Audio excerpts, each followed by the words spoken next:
Hey, movie lovers, this is Brad. And this is Tyler.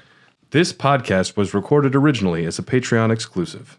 That's right. This was recorded before we even knew that Popcorn Dogs would ever be available to the public. So you might hear some older references. If you want access to episodes early, as well as over 75 bonus episodes of our various shows, check out patreon.com/hairofthedogcast and check out our free trial. Now, please enjoy this vintage episode of Popcorn Dogs.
Hey everybody, and welcome to another episode, or back to Popcorn Dogs.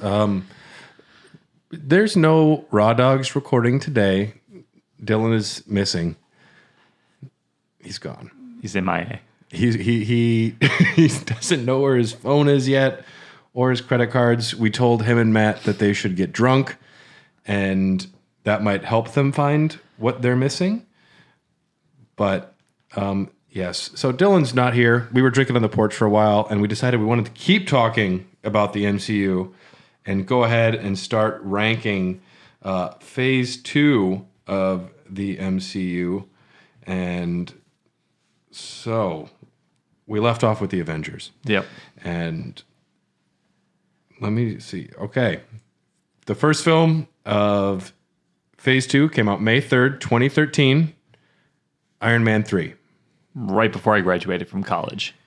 2013. I, at this point, might have been starting to deliver beer. I might have gotten out of the movie theater game around this time. I remember Iron Man 3 being very disappointing. Yeah, was not super stoked on it, mainly because of the handling of the Mandarin? The Mandarin. I almost said... I was thinking about the orange, and then I almost... You almost said the orange? Yeah. To be a less threatening I almost villain. fucked that up real good. No, the Mandarin. I think that, for me, is why I don't really care for this movie as much. The Mandarin's a big character for Iron Man. He's one of the big bads for Iron Man, right? Yeah, I think maybe the biggest bad sometimes. MCU doesn't have good villains. This is a very obvious opinion, which I've read. That's why I know this, because I haven't read a lot of comic books, but a lot of perspective online is that DC has the much better villains. Oh, yeah. Yeah. And I don't know. I mean, you think about Lex Luthor or the Joker, and they are as big, if not bigger, than Batman and Superman. Which has always been frustrating for me, because I wish the DC universe would just get its shit together and be cohesive, and they just can't seem to figure it out. Why don't they? Is there only one person who's capable of doing this, and it's Kevin Feige? Is there no one else that knows how to just get things together? It is odd that it can't happen. Why does Sony not have one person in charge?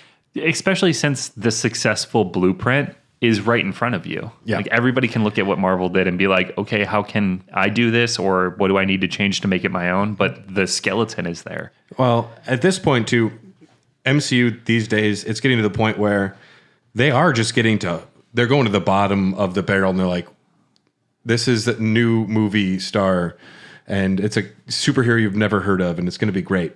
Do you think that DC has weaker superheroes? I mean, do they not have as big of a roster? Because as soon as you get even to like Martian Manhunter, I'm like, I don't know, you're getting out there. Yeah, I think they're kind of front heavy with like Wonder Woman, Batman, Superman. They're very front heavy. Yeah. The Flash and Aquaman, honestly, I think are like, I mean, we all know who they are, but I don't think they have the pull that like Iron Man or somebody would have. Like Aquaman is a hard sell for people who don't know anything about Aquaman. That's why they needed to get Jason Momoa. I don't like that Aquaman movie. I didn't think was that good either. No. People were very much behind it, and I watch it, and I thought, this is a bloated mess. It's ugly. We don't need a 3-hour-long Lord of the Rings film for Aquaman. If they cut it down to an hour and a half, there's some good stuff there. I like that the manta ray chase things on top of those buildings. Yep. And at some point, though, he's in underwater spaceships fighting crabs or something, and I was very confused. Yeah, they tried to pack too much in. Like, and it's also like a weird bright spot in what is a very dark narrative that they were kind of attempting to go through. Yeah. And which I agree DC needs to be a little more grounded and darker than Marvel. I don't mind Zack Snyder's stuff. I liked a lot of it. The Justice League cut that he did was honestly very good. I loved it. I remember the trailer for the Justice League when it was him and Aquaman walking out to Icky Thump and like drinking from a liquor bottle. Hell yeah, give me more of that. I'm like, yeah, I'll take it. Yeah. You got me. But the problem is they don't want to make all of the movies leading up to a team-up film. It was the dossier. Batman just read a dossier. Yeah. And he's looking at files on a computer. And Jesse Eisenberg casting was very bad. Yeah, not good. Not great. Very bad. I've said this a million times. Bryan Cranston, Lex Luthor manipulating people. Yeah, it's a little on the nose, but I also think he could pull it off. Yeah, if only he had like some work in his past where he was a master manipulator. Yeah. To like draw off of. Or I mean, I could see Kevin Spacey. Didn't he play? He did already. Lex Luthor in he did. Superman Returns? I always thought Jeff Bridges would make a good Lex Luthor. No, I don't want that. I don't know why I think that casting works. Maybe because we did talk about Jebediah earlier, and he is also bald. I like Jeff Bridges. I don't think he's maniacal enough. He doesn't scare me, and that's because he's my favorite dudist minister of all time. What if they got Jim Carrey? Jim Carrey can. I don't think he's that kind of evil, but I controversial opinion. I much prefer Jim Carrey's Riddler to Paul Dano's from the new Batman. I still haven't seen the new Batman, and it's on HBO. It's good, but I didn't love it. Really? And I think a lot of people will kind of they'll sober up a little bit and they realize there's a lot that they don't like about that movie. But Iron Man 3, yeah, yes, the first movie in Phase 2 came out 2013. It did gross $1.2 billion. That is a big box office. Not directed by Jon Favreau. I don't know why he wasn't here for this one. I don't know if is he in it?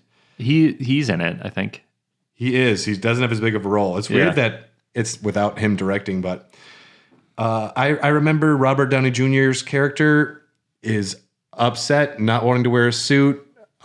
He's got depressed PTSD from the Avengers that he's dealing with because he flew out into outer space and almost died. Yeah, it was cool. Yeah. I'd be like, dang, that was cool. Yeah. I saw a breakdown on a YouTube video about the special effects. And there's a scene in the first Avengers movie where he's falling and he barely gets his suit on and like catches him at the bottom.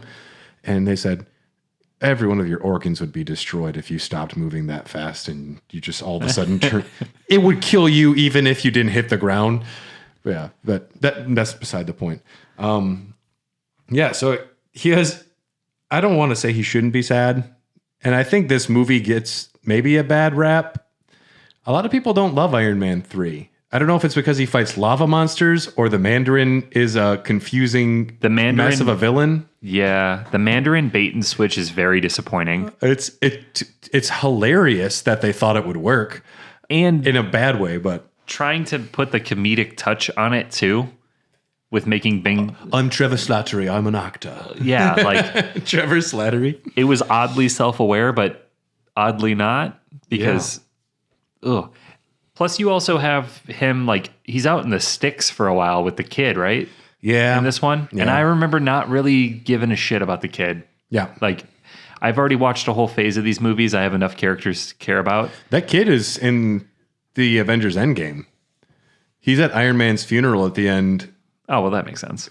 But I think he will become a character, like a superhero at some point. That'd be cool. I'd be fine with it. At the time, I was like, we're coming off this high of the Avengers, and like, a more grounded story definitely was a good approach, but I remember not being super into it. I don't know if Iron Man 1 was great. I don't know if I want to see a lot of Iron Man movies though. It's just same thing with like Doctor Strange. He is so good as a supporting character, but him as the lead of a movie doesn't work for me. Iron Man's okay, but even then he's a little more abrasive, and I don't like him being the only big force. I think the only person I wouldn't say the only, but the biggest Marvel character they got right now that could just take a movie and run with it is Chris Hemsworth's Thor, I think. Without an ensemble cast, he's the guy I'd lean on to carry a film. Yeah. I can't. Captain America's a close second. But he's gone. Yeah. Shang-Chi is very good. I got to see that yet. And Black Widow, I mean, what they're doing now is they've got to the point where they realize they need ensembles. Black Widow is not just the Black Widow. It's David Harbour and Florence Pugh. It's not just Spider-Man. It's Spider-Man, and Doctor Strange. Yeah. It's not Doctor Strange. It's Doctor Strange and Scarlet Witch. And they realize that it needs to have... It's such a bigger draw when you know there's multiple characters interacting. Even just knowing Daredevil will show up in a Spider-Man movie, we'll get people there that wouldn't watch just Spider-Man. But back then, that didn't happen. It was, you might get Black Widow just because they didn't want to give her her own movie back then. Yeah. And I didn't enjoy this one. I didn't enjoy watching Robert Downey Jr. be disinterested PTSD Iron Man. Not that it's not valid, and I think it's not the worst movie in the MCU by far, but I remember at the end he's just fighting lava monsters and Guy Ritchie, and then Pepper Potts is also one of the dumbest names in the MCU. Yeah. Maybe Pepper Potts has got powers. She's got and she picked a pack of pickled peppers. What does she become? She's got her own superhero armor. She doesn't have a name for it, but she actually wears it in Avengers Endgame. Yeah. For no reason. I thought that was dumb. Yeah. Like, just, yeah, overall, I think Iron Man 3, it doesn't hit. It doesn't hit the mark. Yeah. It's got, like, the best intentions, I would say, but just a couple wrong turns along the way. Not a bad movie, just not towards the top of my list, It's just kind of a baffling ending, too. What is the end of this? He destroys all his suits. Well, he fights all of his suits and lava monsters. Yep, and then he gets rid of them. What is the post-credits? I don't even know. It doesn't say here, but... Okay. Following the release of Iron Man 2, a conflict between Paramount Pictures, which had the distribution rights to certain Marvel properties, Walt Disney, and Marvel Entertainment happened, which almost threw the third film into, like, not happening. Jon Favreau said he would not direct it, opting to direct Magic Kingdom instead, what is Magic Kingdom? Yeah, what is that? Magic Kingdom was going to make a film described as Night at the Museum in Disneyland. That could have been cool. It didn't happen, though. That was going to be his next movie. And instead he did Chef.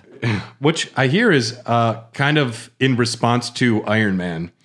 A lot of what's going on, because he's like a chef that wants to make his own meal, but like critics are saying he needs to do something else. And I watched a really great video that describes, it's trying to cater to critics and why he was disillusioned with working on the MCU for a while. I can see that. Yeah, I think Chef is a fairly personal film. Even though you work in a kitchen, I imagine you're like, I don't want more time in a kitchen. I use the same method that he uses to make grilled cheeses. I'm sure they're great. And I learned it through that movie. Yeah. And I make a bomb-ass grilled cheese now. Thanks, Jon Favreau. Yeah, thank you, bud. Yeah. Knows how to make a grilled cheese, but Shane Black is the director of this one, who I guess did Kiss Kiss Bang Bang or whatever, but which is that's a great movie. That's got Val Kilmer in it. Yeah? Yeah, I got that one on Blu-ray. Where do we want to put this?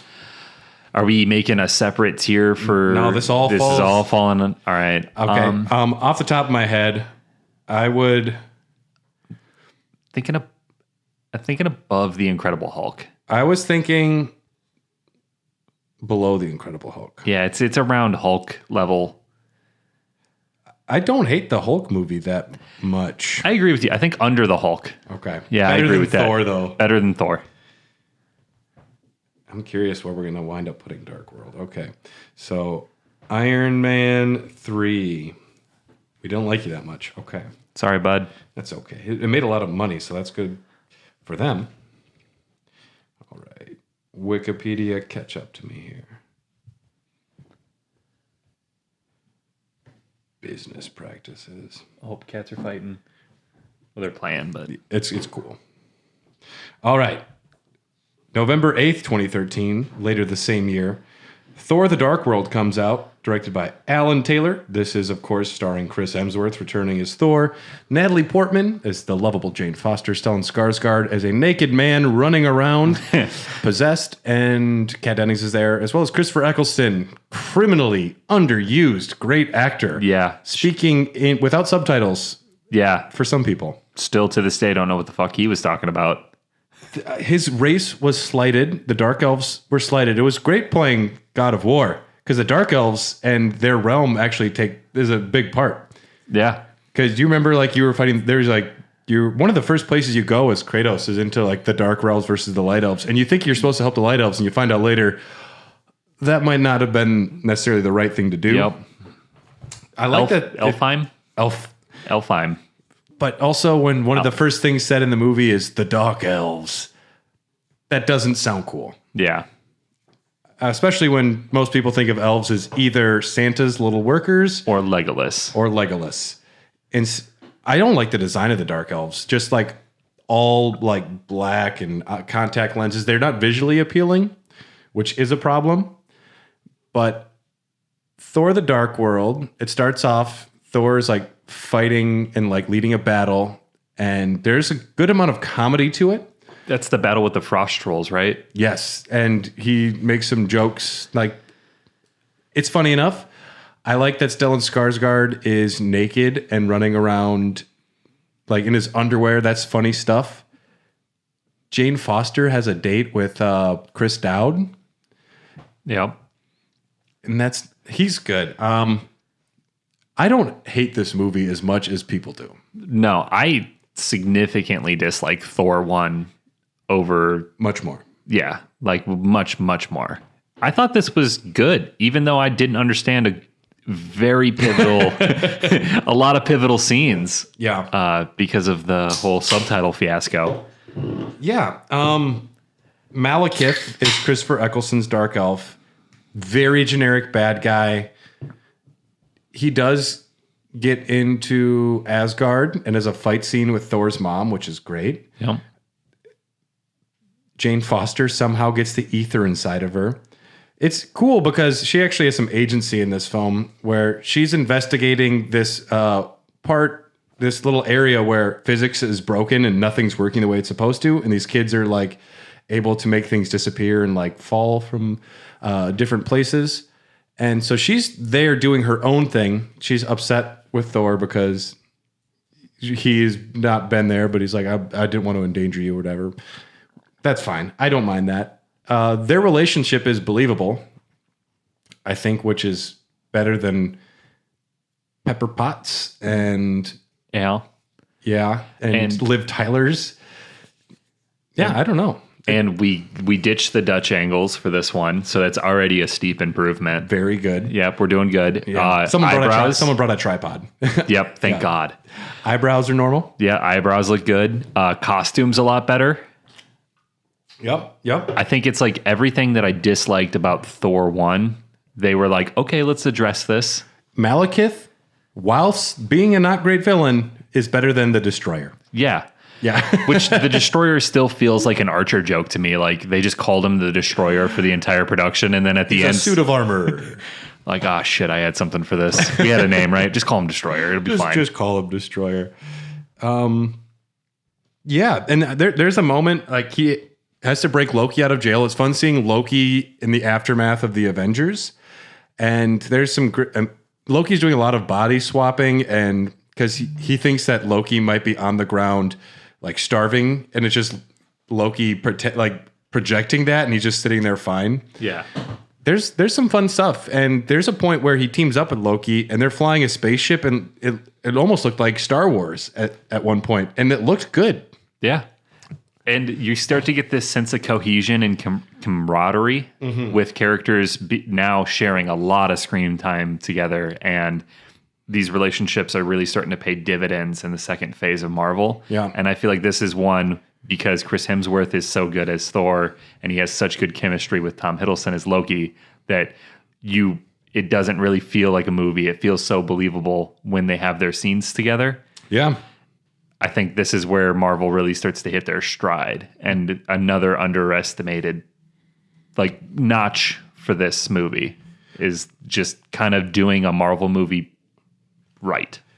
I think one of the problems is look at the poster. It's dark, it's boring, it looks like every movie that's come out. Not a good representation of what the film actually was. And honestly, if it just had a Thor Ragnarok style over colorful poster, and they just made Malekith a little more relatable, I think this would be a great movie. Yeah. It's close. There's a lot of fun things, and I think it was just poorly marketed, and a few bad decisions really buried this before it had a chance to do anything interesting, because Chris Hemsworth is always good.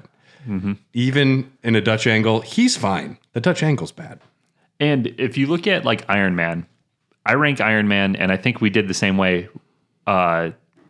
It's 2, 1, 3, right? No, I think we wound up doing 1, 2, 3. Yeah, 1, 2, Hulk, 3. Yeah. So Iron Man gets worse, in our opinion, as it goes on, whereas Thor benefits because it gets better each time. And well, I mean, someone straightened out the camera, then they brought Taika Waititi. Yeah, it's kind of like somebody leveled up a whole bunch and just poured all their XP points into Thor, because each phase he's all the way better, like his all the stats. Yeah, because there's not really much to improve on with Captain America. It was already really good, and they just kept it going. But with Thor, it's man, that really sucked. That wasn't so bad. Ragnarok's the best. I think the problem is, whereas with Iron Man and Captain America, they hired actors who are the characters, whereas with Thor, they tried to make an actor into a different character. It's let Chris Hemsworth be Chris Hemsworth. Yeah. He's fun. And I know it's probably not what Thor is like in the comics, being a little bit more of a little cheeky fish out of water, joking around a lot, but that's who Chris Hemsworth is, and that's what we want. And I mean, he kills it too, because the Thor Ragnarok is still my favorite. Thor is my favorite Avenger in the cinematic universe because he's just so pleasing to watch.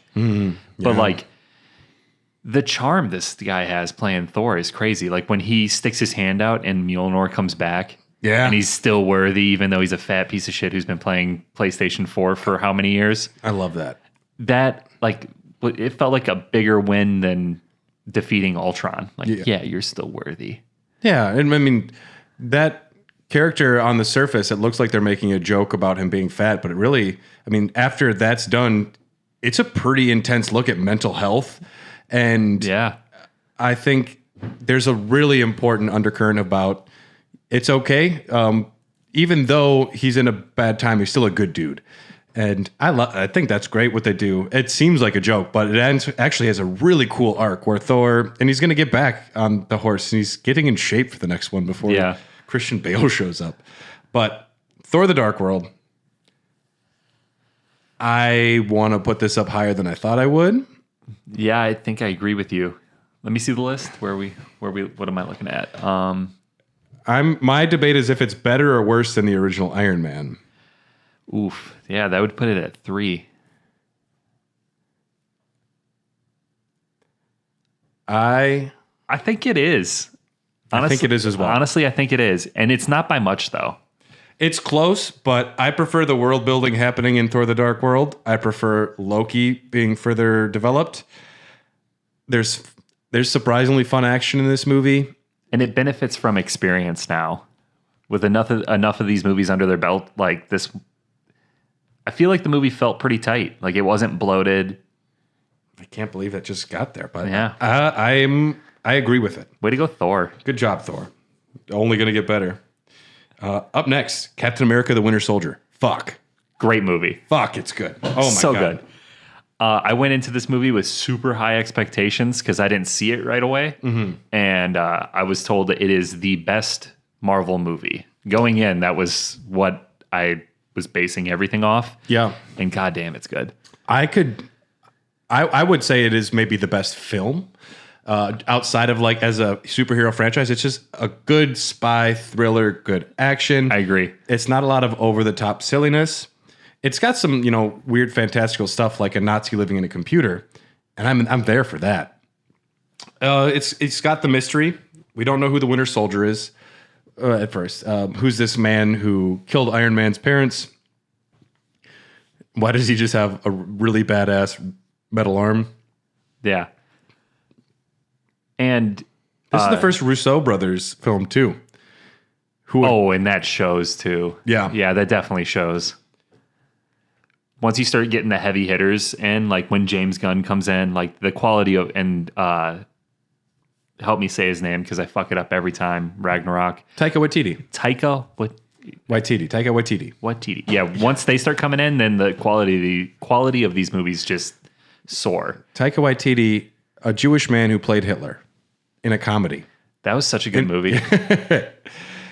So, and I think Captain America is good because the characters feel well written. The Winter Soldier is an interesting concept. I don't feel like it's a villain of the week type situation. Whereas a lot of these, we have a dark elf, we have the Mandarin. This one, it just seems like something is happening in the world. And Chris Evans in the modern time is fun. Yep. It's very much a fish out of water, a man at a time. He has his little notebook when he's just lapping Anthony Mackie like crazy. Yep, on your left. And he's like, Nirvana. Or I don't know what his list is of things he should check out. Yeah, there used to be a bunch of memes about it, but I don't remember. Flock of seagulls. What did I miss? I think this movie, like you said, it doesn't feel like a monster of the week, but it was kind of like a super personal journey that also set up a lot of the mindset that Captain America is going to have for Civil War. And I think the Russo brothers probably went into this knowing that Civil War is coming up. Yeah. And so this movie is definitely a nice precursor to events to happen and giving themselves the space to really work on Captain America's character and his relationships in this movie, rather than introducing a new villain and trying to do the same old pattern that they had before. Really benefited it because it does feel like a spy thriller, and I really enjoy it for that. And there are some characters that have arcs and they'll change who they are and learn and grow. And then there are characters kind of like Goku, who is always Goku. Yeah. And that's what's great about him. Captain America, he's Captain America this whole time. He's learning new things, but his buddy is apparently the bad guy, and he said, "No, we're gonna figure this out. We're gonna help him." The whole time he's like, "Stop!" He's like, "Everyone, stop!" He's trying to fix things rather than break things. Yep. And dude, when he throws his shield, it's always cool. Yep. When he tosses his shield like crazy and it comes back, I'm like, that doesn't make any fucking sense. But I'm in. And we get a healthy dose of Black Widow in this film. Yeah, and she's better like every entry she's in too. Every single time. Losing her Russian accent a little bit. It's kind of like Scarlet Witch, where she was using like the heavy accent right away. Yeah, and they're like, let's bump the brakes on this just for like a touch. That's not working. It's not working. Let's back up a little. Can you do that for like 16 films, or should we just cut that out now? The preserved consciousness of Arnim Zola is in a supercomputer. Hydra's still around, and they've infiltrated S.H.I.E.L.D. I love that. Yep. The fight scene where Captain America's in an elevator and just beats the shit out of everybody. That's the most masculine thing I've ever seen in my life. And then also, they bring it back later in Avengers, and he just leads over and says, "Hail Hydra." And they're like, whoa. And it's playing on that. It's also fun when they revisit these later on. But yeah, Bucky Barnes is the Winter Soldier. He's been brainwashed to shit, and he's a super assassin. Sebastian Stan is great. Some really great fight scenes. Yeah. I mean, this movie was also like super well paced. too. I never felt bored watching it. And it's one of the few Marvel movies that I've gone back and just rewatched out of sequence or just because, like, yeah, that was a good movie.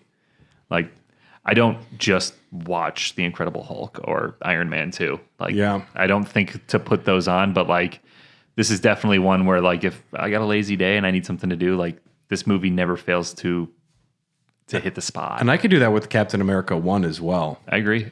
Well, none of the other ones really so far would I just want to throw on randomly. Even like the Avengers. I need to be in the right mood, whereas Captain America, it's just it's a good, fun movie anytime. Yeah. It's less superhero-y and more fun mystery action. Yeah, it is. It's so different from the first film too, the first Captain America film. Yeah, which I mean, you have the whole tiny Captain America, and then we got to make him super buff, and you got to believe all this shit. And it's also a period piece. I want him to fight Nazis though. I could spend a lot of time with Captain America in World War II fighting Nazis, but only one movie. I understand, but I could do a lot more of that. Oh, yeah, absolutely. Yeah. To have that as like his template or his blueprint going into his second movie, making something drastically different and still knocking it out of the park, you got to give I got to give the film major props for that, because they kind of went totally off script compared to what his previous film was. Yeah. That scene of him holding the helicopter to the building, like, that doesn't make sense. Well, good for you. Yeah, way to go. That looks dope though. Just fucking ripped and just holding it. Apparently he got hurt during that shot. You can't hold a helicopter. Yeah, but he really did that. Yeah. He really did that for real in real life. The super soldier serum is brought up a lot in Falcon and Winter Soldier, the show. Really? Yeah, it's a big part. But the Falcon doesn't have his armor yet, I don't think, in this. But Anthony Mackie's there. And I mostly like what his character... Like, he does a pretty good job. I like the character, but... the fact that he's like the new Captain America, I'm like, you have a lot of weight on your shoulders. Yeah. Dude. He's a good guy to do it, though, because every time I watch a movie and he's in it, I'm psyched that he's there. Yeah. I've never been like, oh, it's him. And he's leading Twisted Metal. Yeah. I don't know what he's doing. Hey, I'm here for it, though. Go get it, bud. So we have box office $714.4 million. And that's more than double of what the original Captain America did. What was that, like 2 something? Half of what Iron Man 3 did. Yeah. More than The Dark World, but Captain America, the Winter Soldier. I mean, this is above Thor, The Dark World. Yep. Is it above Captain America 1? I think so. I liked it more than Captain America 1. I could go either way. I'll go with you on this one. Yeah. I could argue either way, because Captain America 1 is a lot of fun. Scrawny Steve Rogers, World War II. I'm into all that. And fucking Hugo Weaving as a Red Skull Nazi is cool. Yeah, I mean, you win either way with this decision, because like they're both great films. But I think Captain America 2 is a more solid film overall. But is it better than the Avengers? I could argue that it is, but I think for this list, no. I think it is. I think it's right at home at number 2. Okay. I can agree with that. But back against the wall, I could definitely argue it. August 1st, 2014, James Gunn releases Guardians of the Galaxy. And amazing. Yeah. One. You know what's a tough sell is superheroes that literally anyone who doesn't read comics have never heard of. I don't read comics. I've never heard of Guardians of the Galaxy. What the fuck is Groot? You have a talking raccoon. This is stupid, and I won't like it. Yeah, and you really need someone who's going to be able to like make these characters, make them believable, personable, and really let the humor shine. Yep. Because if you make them too serious, nobody's going to give a fuck about them. And nobody already does give a fuck about them because nobody knows who these people are. So in walks James Gunn. Yeah. And just drops the mic. James Gunn is a very talented filmmaker. He knows characters. He knows drama, and he knows the psychology of what's going on in the characters.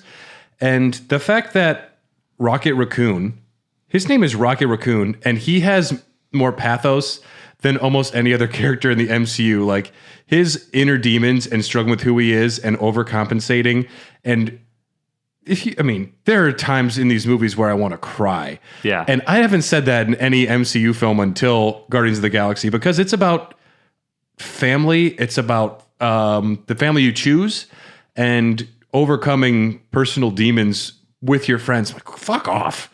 You have a talking tree. Yeah. Who is quickly one of the best characters too. And I think every single thing about this movie is an A+, and just breaking it down to just the soundtrack. Yeah. One of the best film soundtracks I've ever heard. It's got all the bops on it. Yep. It's a soundtrack that is on Spotify and I listen to regularly. I'm trying to find the soundtracks. We need a full list here. Got good old David Hasselhoff. Hooked on a Feeling. Yep. Moon Age Daydream. Come and Get Your Love. Fantastic. I will say there's only one thing that I would say maybe isn't an A+ in the movie, and that's Lee Pace as Ronan the Accuser. Lee Pace is fine. The villain is less interesting than everything else in the film. It's also got a lot to go up against, though.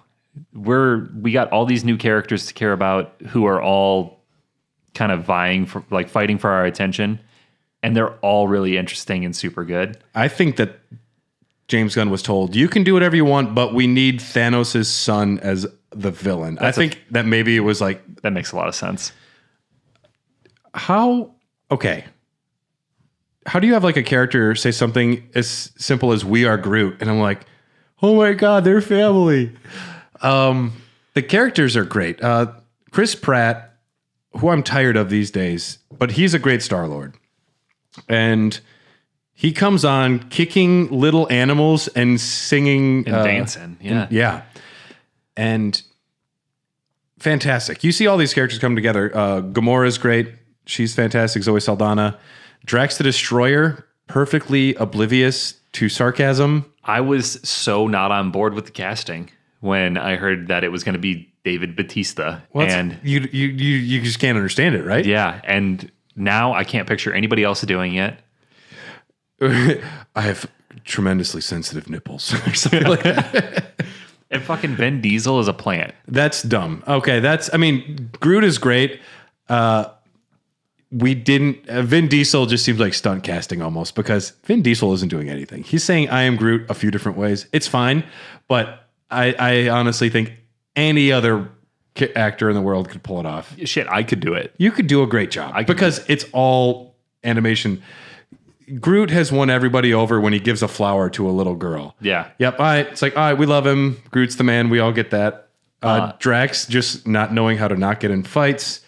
Rocket Raccoon. Bradley Cooper. Fantastic. Who does, when you listen to Rocket Raccoon, it sounds like Bradley Cooper. And in my mind, I'm like, yeah, that's how he talks in every single movie, why it's not that special. But if you actually go back and watch it and like listen to him just do a normal interview, he's definitely putting on a performance, and it's very subtle with Rocket Raccoon. Yeah. But when I noticed it, it just kind of catapulted the whole performance to another level. Like, you really are trying. Like, and he's not on set. It's James Gunn's brother in a tiny little suit. yeah. Yep. He also played the Weasel in Suicide Squad too. Best character of that movie. Best character. But it's great. The characters feel real in a really odd way. I don't know. It's so outlandish, and yet you still 100% on board. You get what's going on. They're all fighting for a piece of the Infinity Stone. I forget what it was. Yeah. And they do a great thing with these characters too. Nebula and Yondu. Oh, bad characters in the first movie. And if you were to tell me that you're going to take that character and there's going to be a moment that made me cry where he's like, yeah, you're Mary Poppins. And I was like, these movies, they deal with real personal emotions. And it's James Gunn. These are incredibly personal films for him. And when he got canceled from Guardians of the Galaxy after the second one, that was hard. That was hard for me. And they were asking anyone like, Taika, you should make the third one. He's like, that would be very inappropriate. Those are not my movies. I couldn't do that. Yeah. And we would have had Guardians 3 a while ago if it wasn't for that. But it got kind of stuck in limbo for a while. Yeah. I mean, shit, the first film opens up with Star-Lord's mom dying of cancer. Like, Intense. That's how Guardians starts. Yeah. Like you're dealing with some heavy shit right at the jump, and then they cut through it with the comedic relief, and then they'll eventually bring it back up. Comedians often know more about depression and drama than anyone else. If you can do comedic acting, you can generally do any kind of acting, but not every dramatic actor can do comedy for sure. We mentioned a lot of the actors. I think Drax was maybe the biggest surprise for me. Just loving every time he opened his mouth. Yeah. Knowing like how to use him and when to use him. Lee Pace, I think, is fine. Although at the end, when Chris Pratt does the dance to distract him, hilarious. Like that is not like the big "I am Iron Man" like snap your finger big moment. No, it's just Chris Pratt. And what does he say? Like distracted you. He says like calls him a dingleberry or something. And then Groot protects them all and sacrifices himself. Intense, a very intense thing. Yeah, and I think at this point in like Marvel's the whole universe, probably the most pleasing film to watch because it's just fucking pretty. Like the effects are great. It's colorful. The color tone is spot on. Like it's fun. It is a really fun film to watch. Honestly, I think if they just tweak the contrast in Thor: The Dark World, like it would do wonders for a lot of the movie because it's okay to be big and colorful. And for a while, people were making superhero films very stark and dark. I think partially because of Chris Nolan. Just because those Batman movies were so fucking successful, there was a while everyone's like, superheroes should be realistic. It's like, no, we could be stupid and over the top and have talking raccoons, and that's okay. Yeah, and it just comes down to like, all right, what superhero or what character are you portraying? Daredevil? Yeah, make it dark and grimy. That'll work. Star-Lord? Not really his jam. Not going to work for him. Yeah, Chris Pratt's great. Honestly, though, he's not my favorite. I mean, it's the whole team that leads this. I know that Chris Pratt's at the front, but I don't think it would work nearly as well without everybody, except for Vin Diesel. He's fine. But the fact that, like, Vin Diesel as Groot, I'm like, I feel like we should acknowledge the animators as much as that. Yeah. Because he's not going in there and doing an Andy Serkis performance. I am Groot. Which is fine. I don't want to talk too much shit. Karen Gillan is Nebula. I know you love Amy Pond. Yep, she kills it. And yeah, John C. Reilly shows up, which is great. And, that's right, yeah. And you get Benicio del Toro as the Collector. Maybe underutilized, but he's there. Yes, I would put this above Avengers. Yeah, this is number one for sure. Yes. Which it was nice too watching Guardians to see that, like, all right, we have these new characters coming in that people might not know about, and I think a lot of people would put this film over the Avengers. So being in the second phase, and they didn't need to have 5 movies to get to the Avengers. They're like, this is Star-Lord and Rocket Raccoon. And everyone's like, we're in. Yeah, and like the drama between Nebula and Gamora is great. Yep, it's got a love interest that's actually done very well. Yeah. Star-Lord comes off as lovably idiotic. He comes off like a puppy dog, I think. Yep. And Gamora is the badass green woman everyone wants, you know? Yeah. So good. And Drax has sensitive nipples. My nipples are very sensitive. And then after this, you know, it's weird that Avengers Age of Ultron doesn't feature the Guardians of the Galaxy because it came out afterwards. Yeah. That is odd to me. Age of Ultron came out 2015. Written and directed by Joss Whedon. I think they wanted more of what made the first one great. And actually, just a sec.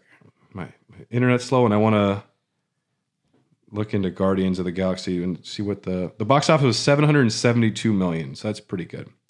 Yeah, that's super solid. Damn, I didn't know it made that much. Oh, my internet's going slow. Here, I'll pull it up on my phone. Avengers Age of Ultron, surprisingly, didn't love it. Yeah, I was super disappointed at what I felt like was a misstep. Because Ultron is a pretty big character in the comics.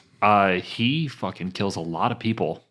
One of the biggest villains. Yep, and it also doesn't help that you want to do an Ultron very heavy metal-based enemy with other metal-based enemies, and you don't have the rights to Magneto or Wolverine, because in the comics that makes a difference. like Punisher's there, Wolverine's there, Yeah. Magneto's there, Professor X is there. Like, imagine how much different this, like, the universe would be if we had the X-Men. And they're coming. Yeah. They're going to happen eventually. I mean, Fantastic Four is coming first, but it will happen. Joss Whedon returns. We got, all of our characters. We have new ones. Aaron Taylor Johnson as Quicksilver. great actor. I like that guy. Great actor. I don't like him in this movie. No, and he's also outshined by First Class X-Men Quicksilver, Big time. who is significantly better and at the forefront of my mind when I watched this movie. I forget that actor's name. He's great in American Horror Story. Yeah. Yeah, big fan of that actor. He's great. Aaron Taylor Johnson. I'm not going to say I'm happy he goes out like a punk, but it's okay. Yeah. You're not that fast if you got hit. And Elizabeth Olsen makes a fairly unassuming introduction into the MCU. She has become one of the biggest Yeah, she's a major stars. player. And back then she wasn't. Yeah. Honestly, when this movie came out, I did not know that she was related to the Olsen twins. Yeah. I had no idea. Yeah. Now she is the queen of the Olsens. Yeah, she ate the other two. Yeah.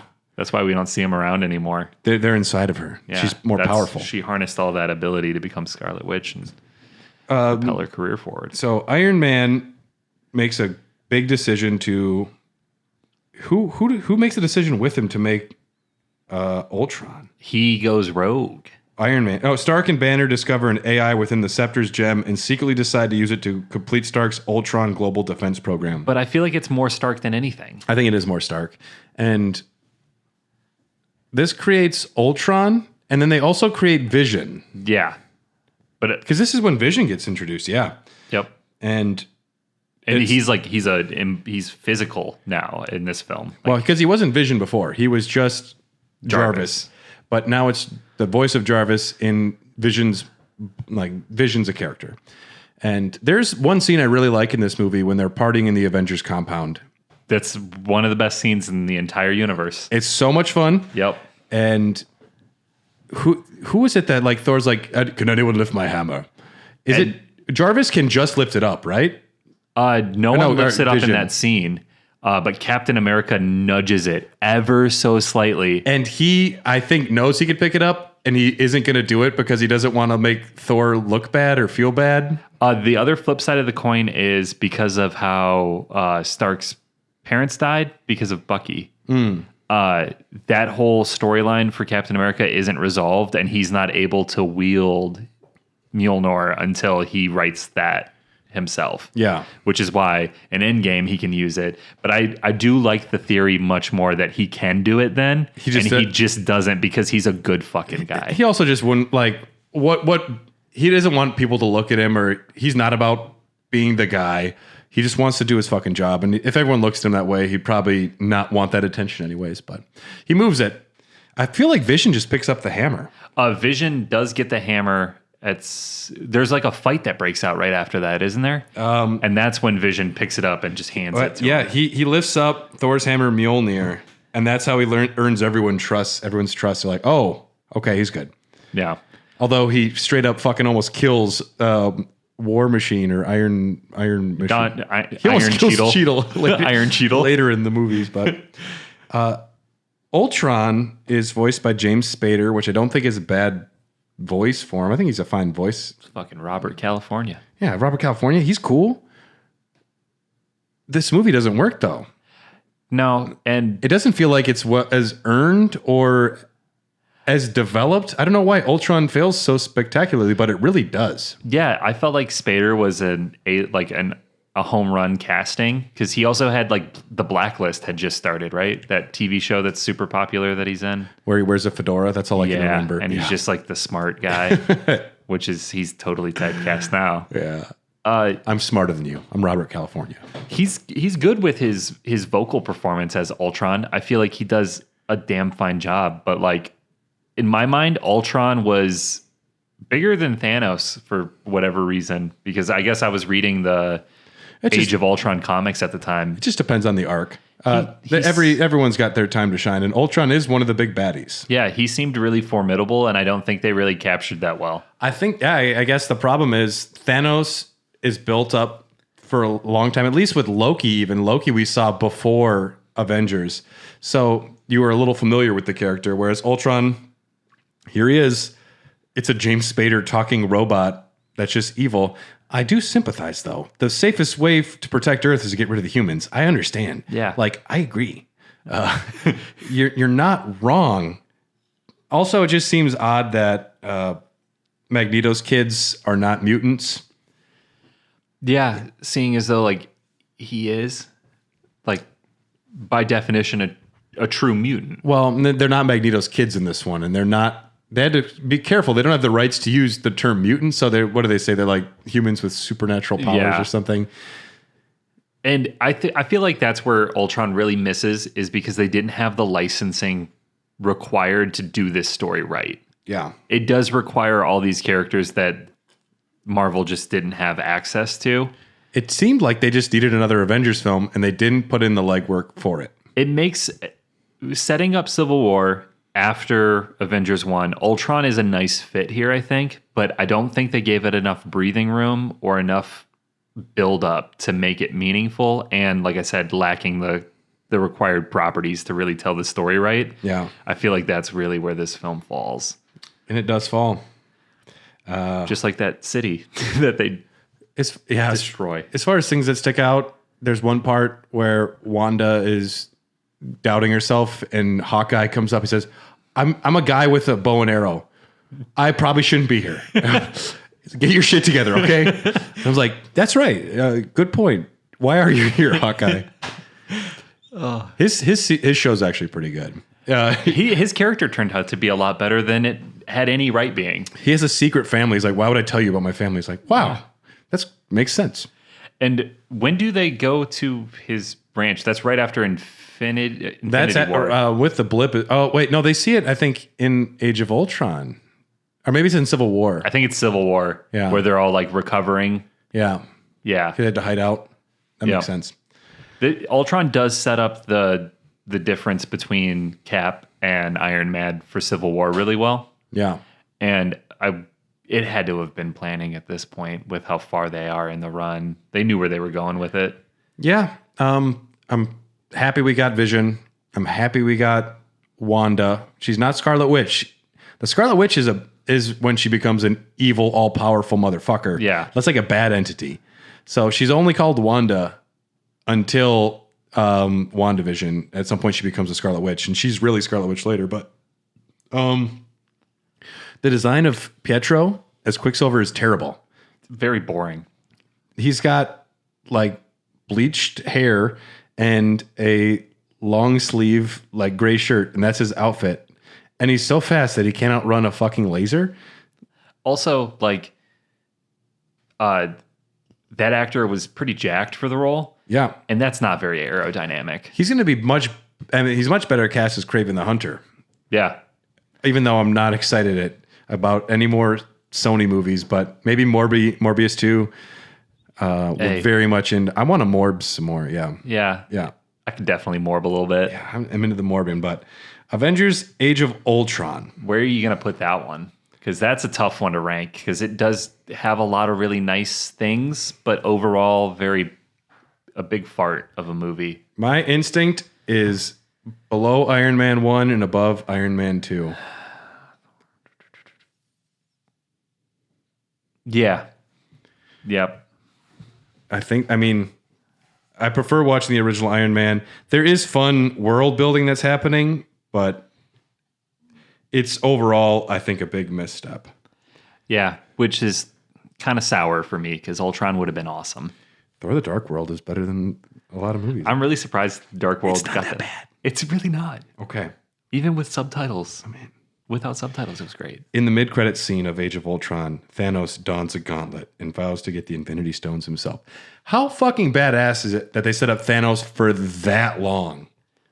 And it pays off, because moving forward, every time Thanos is on, especially once we get towards the end of the run, he is formidable as fuck. He's great.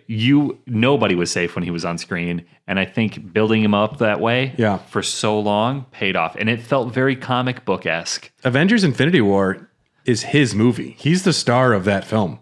And he gets everything he wants. He's not necessarily a bad guy in that film either. Yeah. But also, if you have that power, could you just not make more resources to save everyone?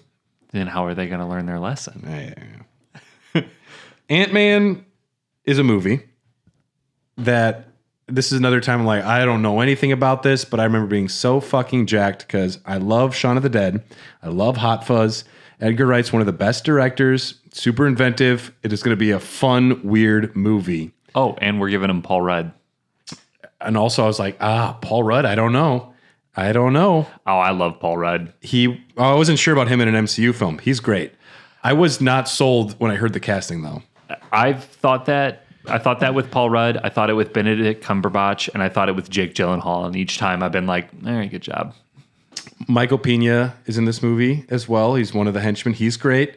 You have Michael Douglas as is he the original Ant-Man? He's, what's the name of the company?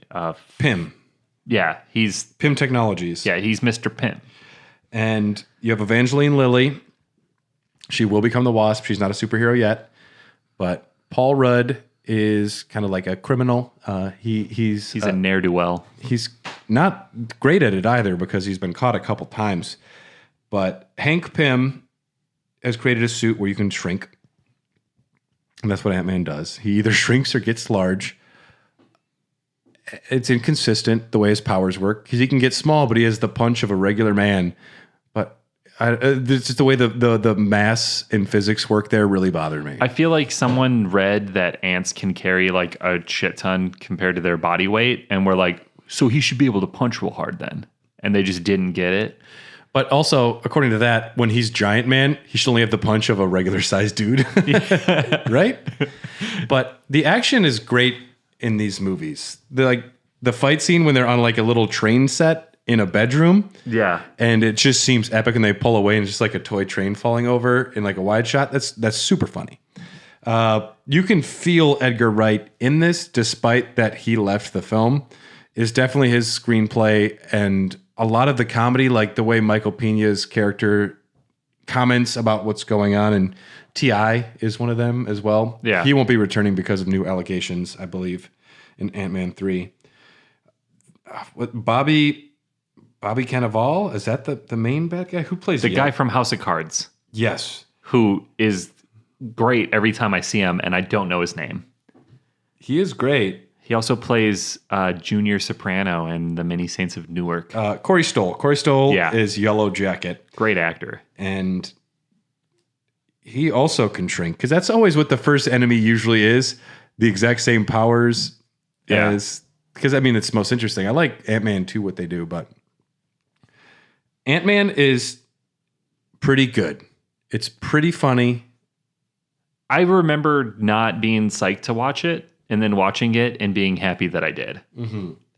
I also am a big Edgar Wright and Paul Rudd fan. So that definitely helped. But I wanted to hate it when Edgar Wright left. What did he leave it for? They were trying to... they wanted to force scenes in there that were not something he wanted to make it unify into the MCU. I think it was mostly fighting Falcon at the Avengers compound, which is like, this doesn't make any sense. And I think it was a lot of that. Here, I can maybe it says anything. Did he leave this and then go on to make Baby Driver? It probably was around that time. Yeah. Edgar Wright. He was intrigued, also stressed, would not be a spoof, but an action adventure with comedic elements.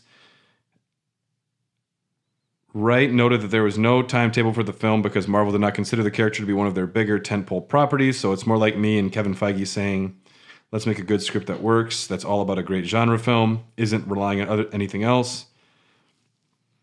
Wright stated that he had resumed writing the script for the film following the conclusion of Scott Pilgrim vs. the World.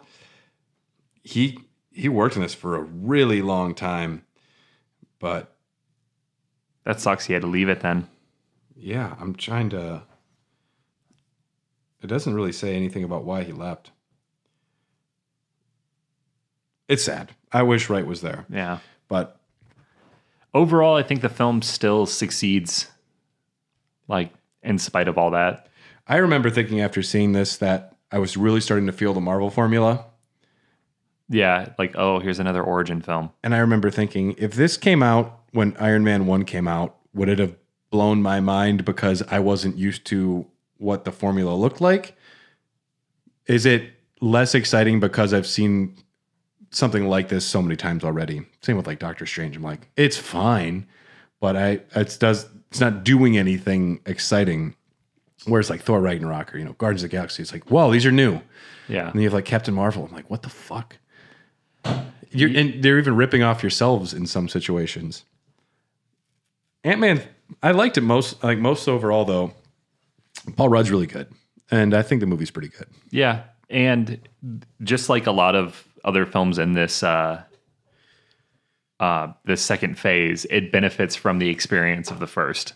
Like figuring out what works, getting comfortable with the style, leaning on a filmmaker who has like some actual chops, and not a failed Defense Against the Dark Arts teacher. Yeah. I mean, the fact that they can just put the camera the right side up. Wow. Yeah, I mean, like I went to film school. First day, they taught you about tripods. we learned about tripods. Yeah. And they were like, And some guy just took one leg and put it all the way down, and they're like, "You're fired. get out. You They failed. revoked his scholarship You're immediately. Done. You're done, dude. Go be an English major." Where would we put Ant-Man? I feel like Ant-Man's pretty good. Right now, in my mind, like the benchmark is Iron Man 1. I'd say it's above Iron. I think it's above Iron Man 1. All right.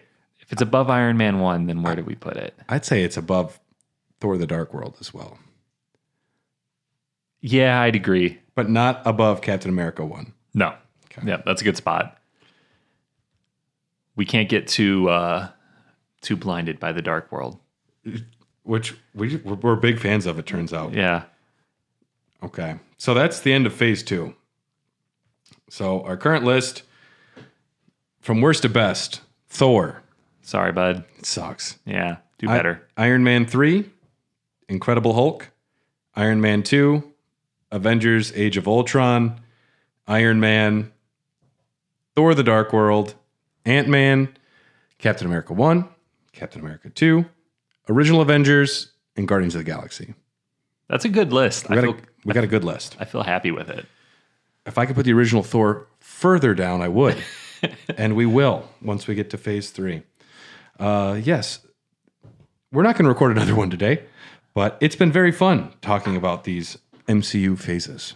Yeah, I came in here ready to talk about the devil. And he is not in the MCU, I don't know. Maybe the devil is at some point, but I do want to just take a look at phase 3 and see what's next in line. Phase 2 felt really small. It's 6 movies. It's the same as the first Yeah. one. Phase 3 is long. And I think it was 11. Yeah. Let me get to the phases. Phase. All right. So up next for phase 3, Captain America: Civil War, it's a better Avengers 2. Yeah, it really should have been.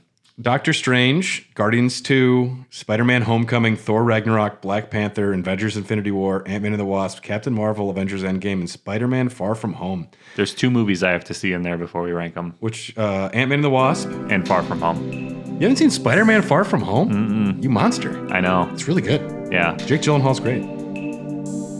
Luckily, nothing's spoiled for me. So there's that. Hey, we'll take it. Yeah. And also, go watch Thor: The Dark World and get back to us. We're curious. All right. Bye. Good night.